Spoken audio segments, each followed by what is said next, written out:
नमस्कार, आप देख रहे हैं स्पेशल रिपोर्ट न्यूज रूम से। आपके साथ मैं हूं अंजना ओम कश्यप। अखिलेश गए, गायत्री प्रजापति पकड़े गए। जी हां, वही गायत्री प्रजापति सुप्रीम कोर्ट के आदेश पर जिन पर एफआईआर दर्ज की गई थी बलात्कार के मामले में, वही गायत्री प्रजापति जो चुनावी मैदान में आए थे। अखिलेश उनके लिए प्रचार के लिए भी पहुंचे थे, लेकिन खुद फरार चल रहे थे।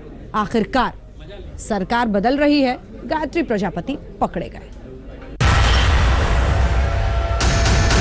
अच्छा काम करते हैं तो लोग गायत्री मंत्र बोलते हैं, लेकिन सपा कांग्रेस का गठबंधन ऐसा है कि वो गायत्री प्रजापति मंत्र बोलते हैं।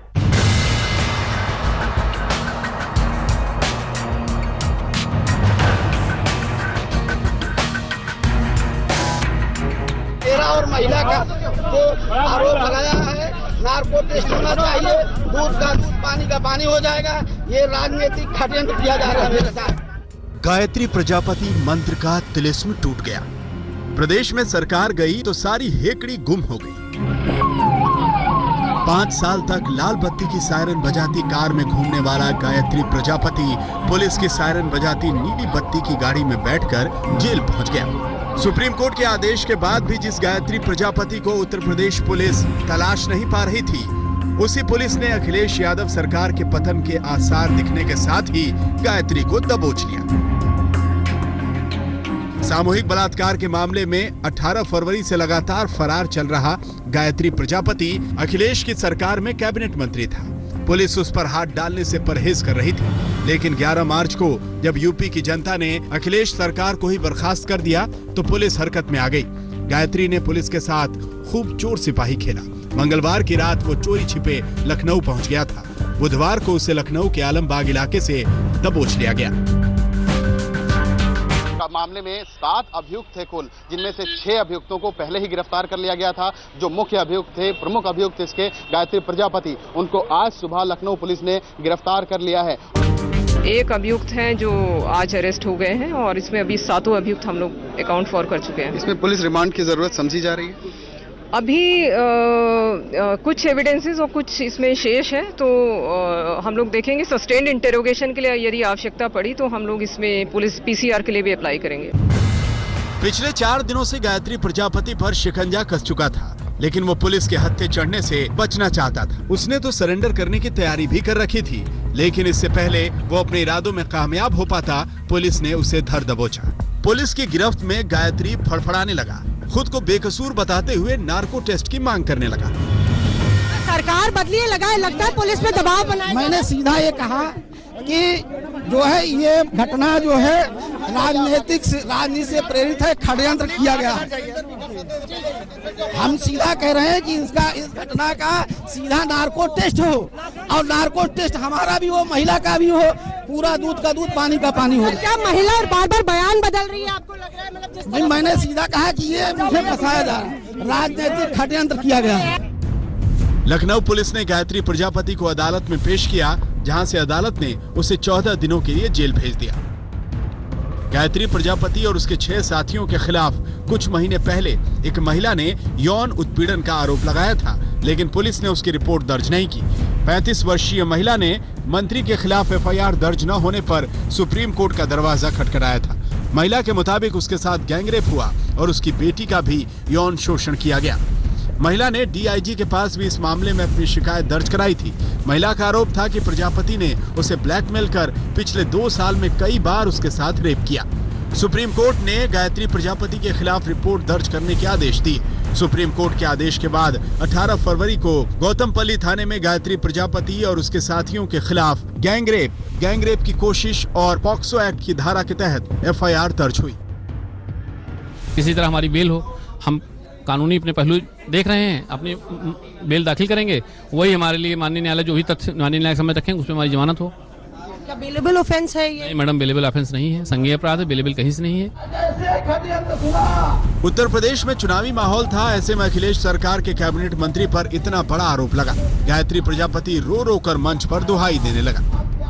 रहने वालों, मैं आपके बीच में आ रहा हूँ। मैं जनता के अदालत में मंच में नहीं रहूंगा। आज ये मंच गायत्री प्रजापति के लिए नहीं। जब आप लोग मंच पे बैठाओगे तो मंच पे आऊंगा और आज मैं आपके बीच में जनता की अदालत में इस समय 27 तारीख तक जनता की अदालत में हूँ।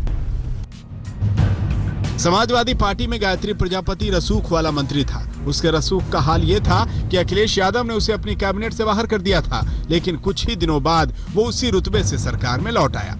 यही नहीं, अमेठी सीट पर कांग्रेस प्रत्याशी अमिता सिंह के खिलाफ गायत्री का टिकट अखिलेश काट नहीं पाए, लेकिन अब गायत्री प्रजापति के सर से सत्ता का नशा उतर चुका है। वो अब अपने सही ठिकाने पर पहुंच गया है, जहां उसे बहुत पहले पहुंच जाना चाहिए था।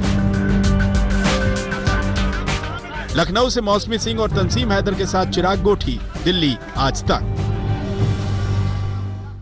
पकड़े गए गायत्री प्रजापति, लेकिन कौन बनेगा उत्तर प्रदेश का अगला मुख्यमंत्री? जी हां, अब यही सवाल सबसे ज्यादा शोर मचा रहा है। इस सवाल में ये शामिल है कि क्या राजनाथ सिंह होंगे, क्या मनोज सिन्हा होंगे, क्या केशव प्रसाद मौर्य होंगे, क्या सुरेश खन्ना होंगे। एक लंबी लाइन है नामों की, रेस में कभी कोई आगे कोई पीछे।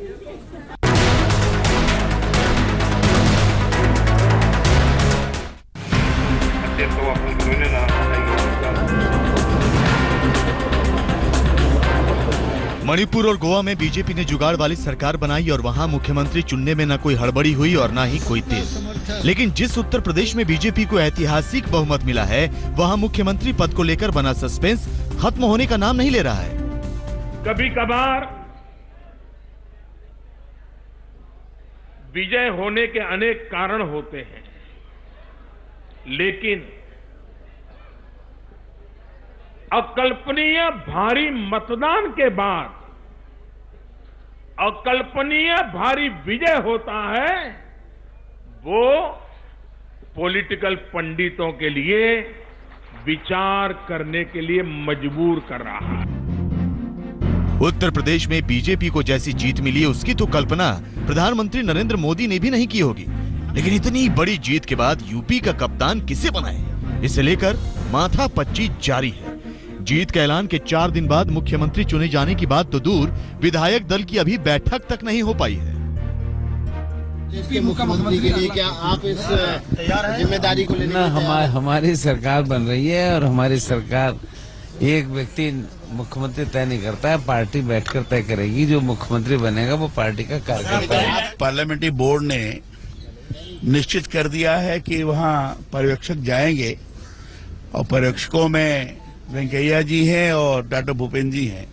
ये लोग जा करके वहाँ लोगों से राय ले करके फिर रिपोर्ट देंगे, उसके आधार पर मुख्यमंत्री के नाम का चयन होगा। आपको अगर जिम्मेदारी मिलेगी तो क्या जिम्मेदारी? 6 चेहरों में आपका भी चेहरा था, मुझे पता नहीं।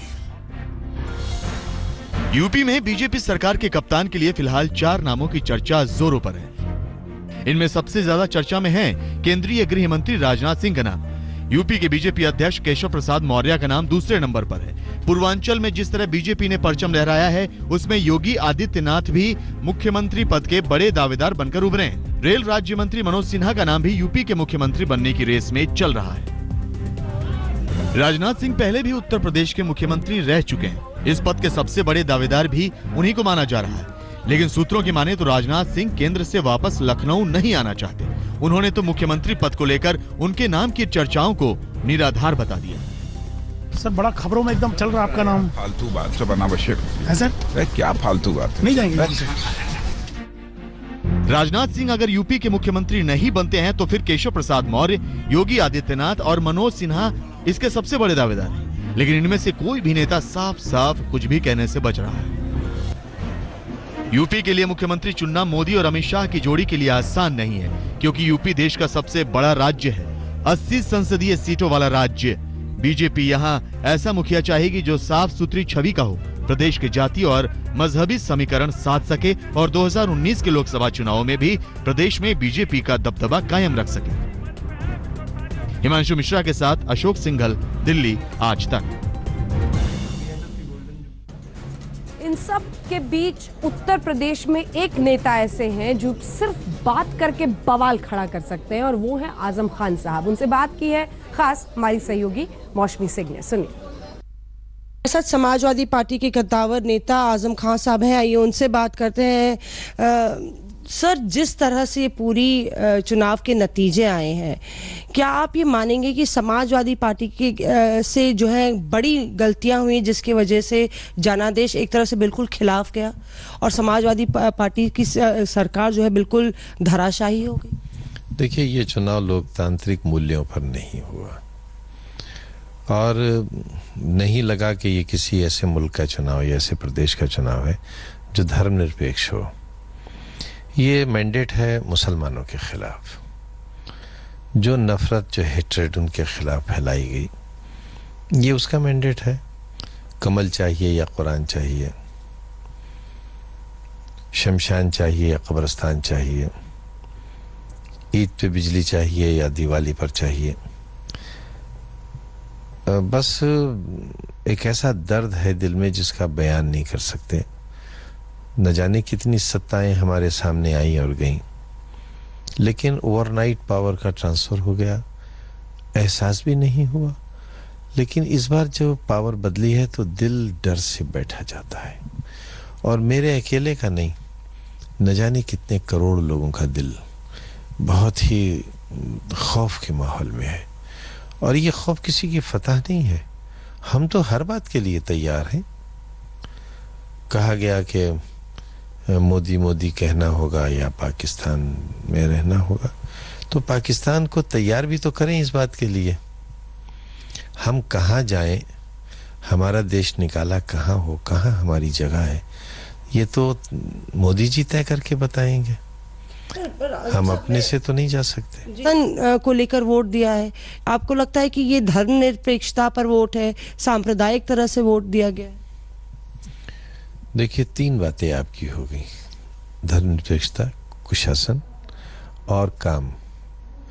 अब काम पर तो शायद वोट लोग मांगेंगे नहीं। ये दूसरा तजर्बा है जब काम को अपनी औकात पता चली है। एक काम को औकात पता चली थी जब नारायण दत्त तिवारी जैसे लोग चुनाव हार गए थे। काम में, विकास में अगर कोई शख्स हिंदुस्तान में पहले नंबर पर आके गए तो उनका नाम नारायण दत्त तिवारी था। वो हारे ही नहीं बल्कि शायद सियासत से उनका नामो निशान तभी मिट गया। दूसरा सानेहा यह है जब इतने काम का अंजाम ये हुआ, तो अब काम की तो बात। नाहिद आफरीन, 16 साल की असम की लड़की, क्यों उससे डरकर मौलाना दे रहे हैं एक के बाद एक 46 फतवे? 16 साल की एक लड़की असम की, गाना गाने का शौक है, बहुत अच्छा गाती है, क्यों डरते हैं उससे मौलाना इतने कि 16 साल की एक लड़की को गाने से रोकने के लिए 46 फतवे उसके खिलाफ दे दिए गए? सुनिए।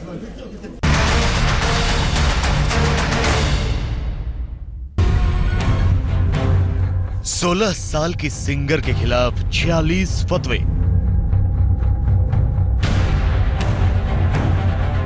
गाना गाने से रोकने के लिए 46 मौलवियों ने जारी किए फतवे। सिंगर नाहिद आफरीन के खिलाफ खड़े हुए मुस्लिम संगठन।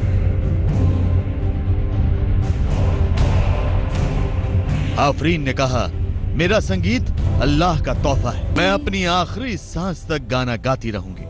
लेकिन उसके सपनों पर, उसके ख्वाबों पर एक नहीं, 2 नहीं, बल्कि 46 फतवे जारी हो गए।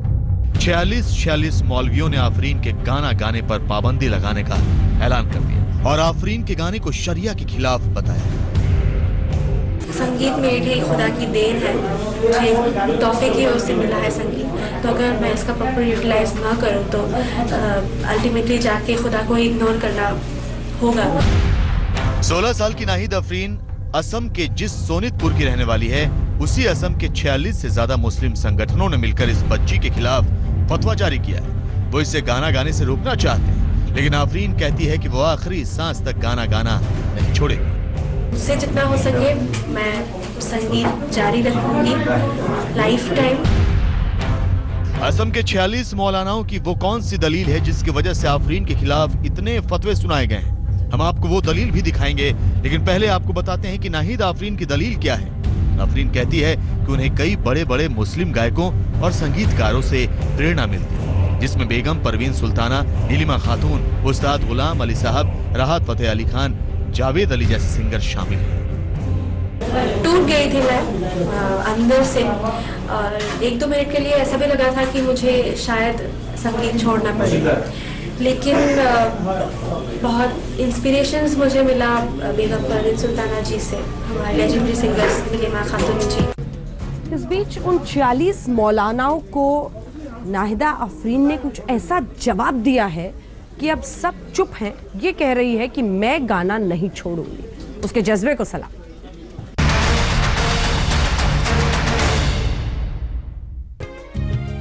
कि म्यूजिकल नाइट जैसी चीजें पूरी तरह से शरिया के खिलाफ हैं। अगर इस तरह की चीजें मस्जिद, ईदगाह, मदरसा और कब्रिस्तान के आसपास होने लगी तो हमारी भविष्य की पीढ़ी को अल्लाह की नाराजगी झेलनी पड़ेगी। असम के होजई और नागांव जिले में पर्चे बांटे गए हैं जिनमें फतवा और इसे जारी करने वाले मौलानाओं के नाम भी लिखे हैं। Of course, we'll give 100% security to her. Yesterday I have spoken personally to her and ensured that she need not have to worry and whole state is with her. Afreen गाने का साथ नहीं छोड़ेगी और मौलाना फतवा देने से बाज नहीं आएंगे। और एक बार फिर फतवे पर छिड़ गई है बहस। देखिए।